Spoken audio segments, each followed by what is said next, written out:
நல்லா இருக்கீங்களா? பாப்பா எப்படி இருக்கா? நல்லா இருக்கியா? நல்லா சாப்பிட்றியாப்பா? நான் எதுக்கு வர சொன்னேன்னாக்கா, போன தடவை சொல்லிட்டு போயிருந்தேன் உங்களுக்கு வந்து ஒரு கணவர் இல்லாமல் இந்த உலகத்தில் இந்த சமுதாயத்தில் எவ்வளோ நீங்கள் போராடி அதுவும் இந்த ஒரு பொம்பளை பிள்ளையை வளர்க்குறதுக்கு நீங்கள் கஷ்டப்படுற கஷ்டம்லாம் எனக்கு நீங்கள் சொன்னதுலேருந்து என் மனசில் நீங்கள் தான் ஓடிட்டே இருந்தீங்க. இந்த அக்காக்கு ஏதாவது சீக்கிரமாக ஒரு தொழில் ரெடி பண்ணி கொடுக்கணும், அவன் கஷ்டப்பட்டு அந்த பையை தூக்கிட்டு அதை வந்து ஓனாக செய்யாமல் ஒவ்வொருத்தட்டையாக வாங்கிட்டு போய் தான் விற்கிறீங்கன்னு சொன்னாங்க. சரி, நீங்கள் அதான் உங்களை கையோடு குடோன்னு கூட்டிகிட்டு போயிட்டு ஊதுபக்திக்கு அந்த பினாயில் சோப் ஆயில் என்னெல்லாம் நீங்கள் கேட்குறீங்களோ எல்லாம் வாங்கி தரணுங்கிறதுக்கு தான் உங்களை நான் இங்கே குடோனுக்கே நேராக வர சொன்னேன். ரயில்வே ஸ்டேஷன்ல படுத்து நான் எந்திச்சு போய் ஒரு நாள் விற்பேன். நீங்க போய் எனக்கு உங்களோட வேதனைகள் வழிகள் எல்லாமே புரிஞ்சது.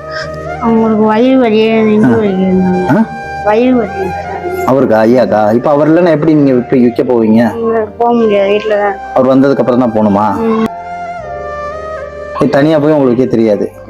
தெரியாது. அவர் கூட இருந்தா தான் நீங்க ஒவ்வொரு நாள் விட மாட்டாங்க. ஆமா, அது கஷ்டம். பேச்சுன்னா அது சரியா இன்னும் வரல உங்களுக்கு? அப்படிதான் சார் பேசுவேன். இப்படிதான் பேசுவீங்க? யாரும் தெரியாது, இவ்வளோ இடத்துல ஐயோக்கா, அதெல்லாம் இல்லை. நான் அன்னைக்கு சொன்னதான் இன்னைக்கும் ஒரு குழந்தையை வளர்க்குறதுக்கு ஒரு தாயா இருந்து உங்களோட போராட்டத்துக்கு ஒரு முற்றுப்புள்ளி வைக்கணும்.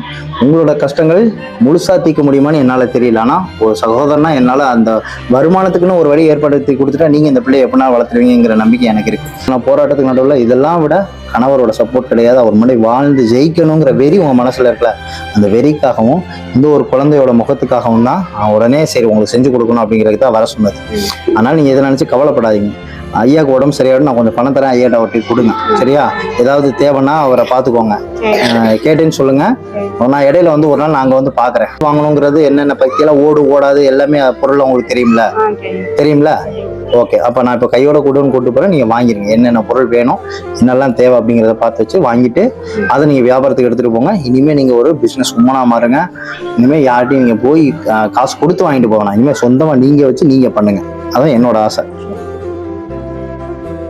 குடோனுக்கு வந்தாச்சு, பாருங்க உங்களுக்கு என்னென்ன வேணும், என்னென்ன பொருளை வேணுங்கிறத பாருங்க.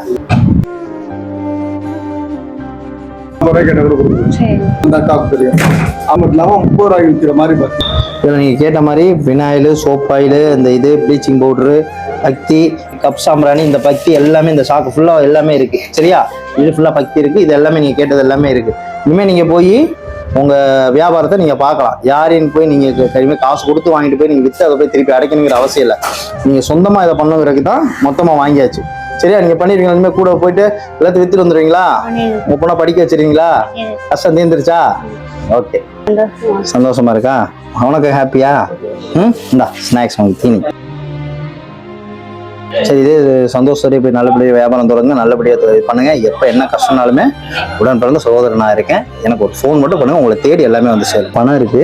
மேலும் உங்கள் தேவைகள் ஏதாவது இருந்தால், ஏதாவது நீங்கள் பாப்பாக்கு ஏதாவது வேணும் வாங்கணும்னா இதை யூஸ் பண்ணிக்கோங்க, வச்சுக்கோங்க. எப்போனாலும் எனக்கு ஒரு ஃபோன் பண்ணுங்க, சரியா? ஓகேவா? பாய்.